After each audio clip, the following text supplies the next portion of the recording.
àtúnkì yín náà lẹ́ẹ̀kan sí o gbogbo ẹ̀yin èèyàn wa pátá àyè tẹ́ ń gbádùn wa tẹ́ dẹ̀ ń gbádùn iṣẹ́ wa ní gbogbo àgbáyé pátá ẹ̀yin ará Amẹ́ríkà ẹ̀yin ará UK gbogbo ẹ̀yin ará Canada tẹ́ ń gbádùn iṣẹ́ wa ní El Adonai Spiritual Empire mo kí yín o èmi náà ni o ọmọ yín bàbá confam JP Òdùnní tí kì í ṣàìmọ̀fó lóko àwọn product wa náà la tó ní ká tó wá fi wọ̀nyí olólùfẹ́ wa lè ní o àwọn product wa nítorí ti tẹ̀yìn làwa ṣe ń gbá research all the time because of your health àwa ń gbá research all the time gbogbo àwọn tó mọ̀ mí dáadáa wọ́n mọ̀ wípé olùṣọ́ àgùntàn ni mí. I am a prophet, I am a spiritualist, I run a spiritual church and I do spiritual work. Àwọn tó mọ̀ mí dáadáa wọ́n mọ̀ mí pẹ̀lú logo yẹn bí mo ṣe máa ń sọ a máa wọn kankan wá fún yín ní alẹ́ yìí o a máa wọn kankan wá fún yín lálẹ́ yìí fún ìwọ tí nǹkan ọmọkùnrin yẹn kéré ìwọ tí nǹkan ọmọkùnrin yẹn kéré this is penis enlargement ó wá lọ nǹkan mẹ́ta ló wà ń bẹ̀ ó ní egbògi ó ní cream ó dẹ̀ tún ní ọṣẹ mẹ́ta ni ló wà nínú ẹyọ kan nǹkan mẹ́ta la ṣe sílẹ̀ tá à ń pè ní penis enlargement gbọ́ mi ó rí pé nǹkan ọmọkùnrin yẹn kiri wàhálà ti ń ṣẹlẹ̀ nínú ilé nǹkan ọmọkùnrin yẹn súnkì wàhálà ìdààmú tí ń wà pẹ̀lú ìyàwó ẹ̀ ó bá fẹ́ jẹ́ kí wọ́n lọ bẹ́ẹ̀ jẹ mọ̀mọ́ ìyàwó ẹ̀ kíákíá ọ̀dà nǹkan tó wà lọ́wọ́ mi yìí ohun tó rí lọ́wọ́ mi yìí àwọn èèyàn ti torí ẹ̀ dáṣì mi ní nǹkan púpọ̀ o nígbà tí mo ṣe gbòógì ni mo tó mọ̀ pé àwọn èèyàn ní pírọ́blẹ̀mù oko tó ti súnkì oko tó kéré àwọn èèyàn ti ṣàánú wa gan nínú lórí product tó rí lọ́wọ́ mi yìí gbogbo ìwọ tó bá ṣàti ní pírọ́blẹ̀mù oko tó kéré ọ̀dà product yìí kíákíá tá à ń pè ní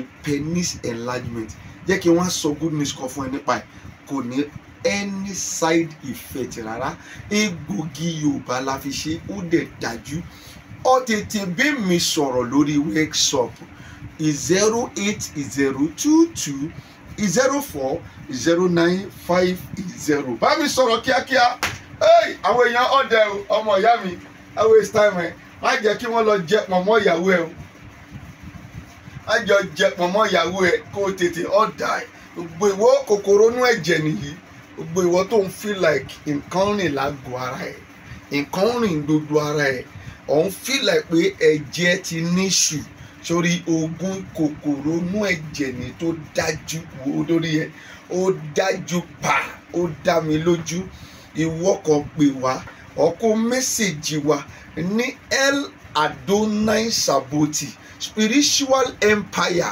ìwọ kan mẹ́sẹ̀jì wa kó ọ̀dà látòrí WhatsApp 08022040950 egbògi kòkòrò inú ẹ̀jẹ̀ nìyí bí kinní bá wà gan nínú ẹ̀jẹ̀ nígbà míì ó máa ń disturb nǹkan lọ́mọkùnrin èèyàn bó bá wà nínú ẹ̀jẹ̀ á máa jẹ́ kí ojú èèyàn máa ṣú bí kòkòrò bá wà nínú ẹ̀jẹ̀ á máa jẹ́ kí ojú èèyàn máa ṣú bí kòkòrò bá wà nínú ẹ̀jẹ̀ nígbà míì wàá máa rí pé wàá máa rù wàá sì máa gbẹ ọ̀dà tiẹ̀ gbogbo ìwọ tó bá ń feel like symptoms ọ̀tọ̀ òde rí pé kòkòrò wà nínú ẹ̀jẹ̀ sórí egbògi tí mo mú wá fún ẹ yìí ó confam bàjẹ́.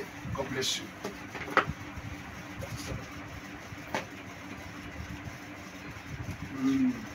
Ẹ jẹ́ ká tún lọ sílé akéde ká tún lọ wo egbògi míì ní ilé akéde ó dájú kú tó ẹ lọ ṣe ń pè wá ní bàbá confam sórí egbògi yìí egbògi àfàtọ̀ ni tí àtọ̀ ẹ kò bá tíìkì dáadáa tí ọ̀tọ̀ ni pé kí àtọ̀ èèyàn má pojú òṣùwọ̀n ọ̀tọ̀ tún ni pé kí àtọ̀ ọmọkùnrin kó tíìkì tó bá dà sílẹ̀ báyìí á wá dàbí kẹ̀lẹ̀bẹ̀ ṣe ló máa mú kíní ẹ báyìí.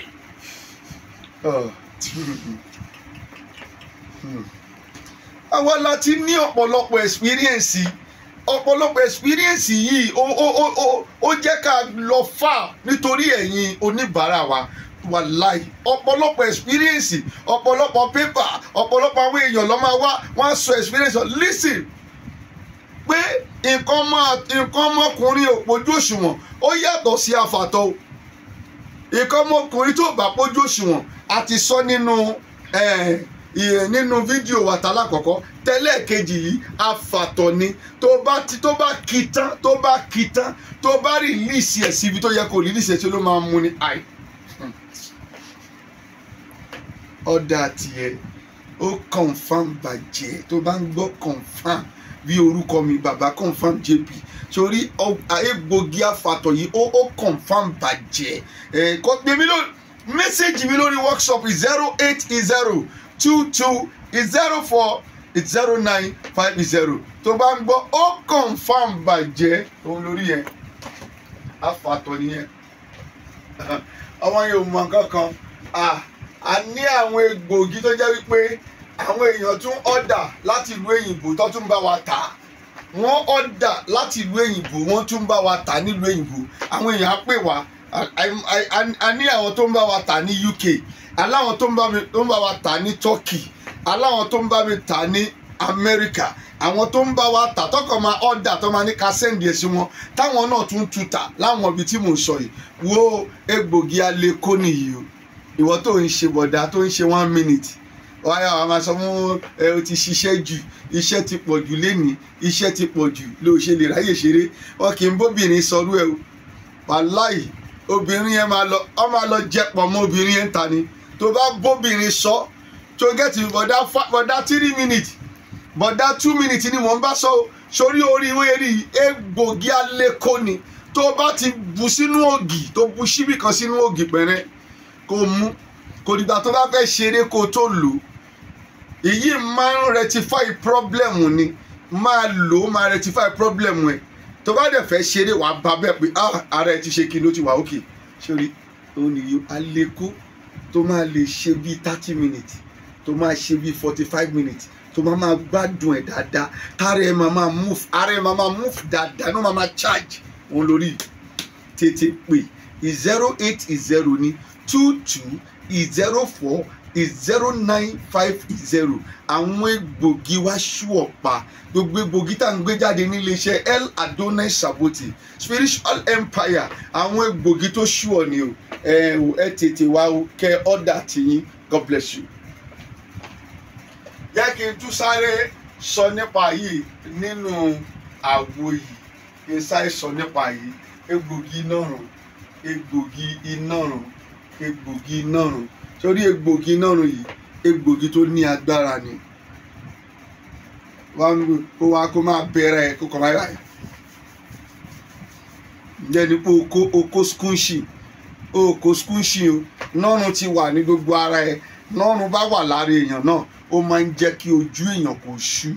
Tí nọ́run bá wà lára èèyàn tó bá wọ inú òrùn wàá máa rí wípé bí àwọn èèyàn bá ń làágùn ní ọ̀nà ẹyọ kan wàá máa làágùn lọ́nà 20. Sórí egbògi nọ́run wa yìí ó ní agbára. Kò sí product wa kan táwọn èèyàn sọ pé kò ṣiṣẹ́. Ọ̀dà tiẹ̀ egbògi nọ́run yìí ó ní agbára. Kò sí product wa kan táwọn èèyàn sọ pé kò ṣiṣẹ́. Egbògi nọ́run yìí ó ní agbára gan. Lẹ́yìn egbògi nọ́run yìí màá tún ṣú ẹyọ kan nínú fídíò yìí. Òun ní egbògi ọ̀pá ẹ̀yìn.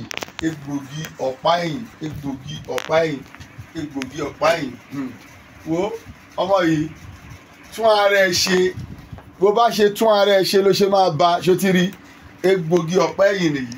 Bó bá ṣe tún ara ẹ ṣe ló ṣe máa bára ẹ. Bẹ́ẹ̀ ni òun lórí egbògi ọ̀pá ẹ̀yìn tó dá pé lọ́wọ́ ṣiṣẹ́ o ti ṣe díẹ̀ ti rẹ́ ẹ̀yìn tí ń ru ẹ́ ẹ̀yìn ro mi o kí lẹ̀yìn ru ẹ́ fún o ti gbá nǹkan sí lẹ́ǹkan o ti ṣe báyìí kẹ̀. Obìnrin á máa wù ẹ́ wípé òní kan ṣe náà yá lọ́ máa gbé ìwọ bọ̀dá báńkà wàá kọ́ tí ìyàwó á lọ́ máa gbé kinní yẹn fún bọ̀dá bíríkìlà ṣe pé wàhálà ti ṣẹlẹ̀. Tí bọ̀dá kápẹ́ńtà bá ń bẹ́ẹ̀ lọ́ máa jẹ pọ̀ mọ́ ìyàwó ẹ̀ pé iṣu ti ṣẹlẹ̀ nìyẹn. So therefore ó dà fún egbògi ọ̀pá ẹ̀yìn gbogbo ìwọ tọ́pẹ́ yẹn máa ń tètè ru kó tètè ọ̀dà ẹ̀ jẹ́ tó sáré ka àwọn product wa kí n tó kúrò níbí báyìí.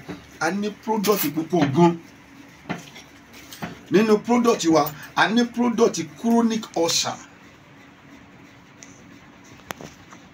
a ní product chronic ulcer, a ní product egbògi ìjú fún ìjú obìnrin tó bá ní ìjú nínú, a ní product yẹn. Egbògi àrùn a ní, a ti pè ti ìdákọ́lẹ̀ lẹ́ǹkan, a ní egbògi ìdákọ́lẹ̀. Gbogbo ìwọ tí o bá experience ọfà tó ń rí pé ọfà ló wà lára ẹ, egbògi ọfà wà o, egbògi ọfà wà. Ìwọ tó rí wípé menstruation rẹ kò déédéé lọ, ó kò déédéé lọ láìpẹ́ ọjọ́, gbó another good news fún ẹ o. Egbògi ẹ wà nílẹ̀, egbògi tó yẹ pé o máa rí nǹkan obìnrin yẹn padà, wàá rí padà níbi tó tọ́jú ẹ̀ sí. Ó jọ wá ayé ló wà níbẹ̀, àwa máa bẹ gbà. Bó dẹ̀ bá àwọn kan lọ́lọ́ tọ́jú ẹ̀ síbi kan náà, a máa gbà fún ẹ. Kòkòrò inú ọyàn, kòkòrò inú ọyàn tí wọ́n ń pè ní cancer, breast cancer, àwa ní egbògi ẹ̀ lọ́wọ́ o tó dájú. Egbògi ikọ́, egbògi ikọ́, egbògi ikọ́ tó dájú, ikọ́ tó dájú, cough, a ní egbògi. Egbògi àrùn inú ara, tó bá ní àwọn àrùn kan nínú ara, àwọn egbògi ẹ̀ wà. Bẹ́ẹ̀ ni egbògi fún ìdí yíyọ, kò rí pé ìdí ẹ̀ yọ, egbògi ẹ̀ wà. A ní àwọn egbògi yẹn nílẹ̀ tí Ọlọ́run dẹ̀ fi ràn wá lọ́wọ́. A ní egbògi hepatitis B, hepatitis C, a ní egbògi ẹ̀. A ní egbògi fún ẹ̀dà, o bá lòun wá ọmọ, ẹ̀dà dẹ̀ ń ṣe ẹ́, o ò lè bí ọmọ o, má jẹ́ kí n tún ẹ́.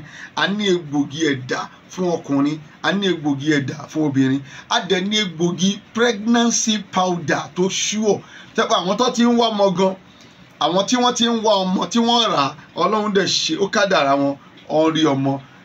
Àwọn ọṣẹ tá a ní nìyí fún ìtúsílẹ̀ ara tiẹ̀. A ní ọṣẹ àánú, a ní ọṣẹ ìbùkún, a ní ọṣẹ ìtúwọ́, a ní ọṣẹ àtúndè, a ní ọṣẹ awẹ́bídànù, a ní ọṣẹ aṣínà, a ní ọṣẹ àwúrí ọlà, a ní ọṣẹ back to sender, a ní ọṣẹ ìṣẹ́gun. Gbogbo ìwọ tó ń wá oògùn ìsọ̀yì, ó wà lamẹ́ríkà ni, ó wà ní UK, ní anywhere Nàìjíríà, ó rí pé òun ka nǹkan kan kò yí ẹ, òun wá oògùn ìsọ̀yì, ìwọ bá wa sọ̀rọ̀ nínú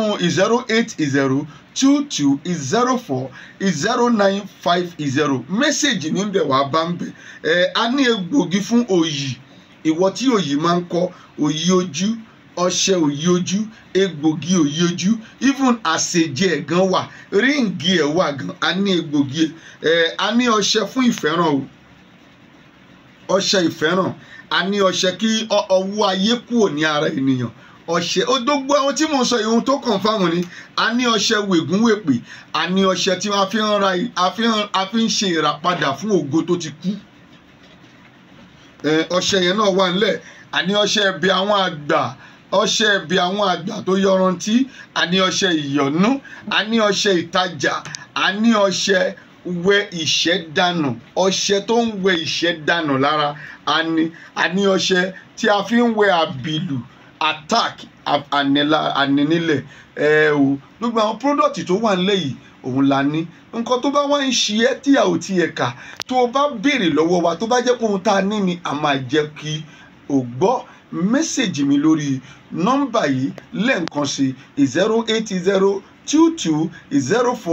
08022040950. Orúkọ mi ò yí padà o, bàbá confam ní iléeṣẹ́ El Adonai Saboti Spiritual Empire. Ó ní kí n máa kí yín o, ẹ kú ojú ọjọ́ rere. God bless you.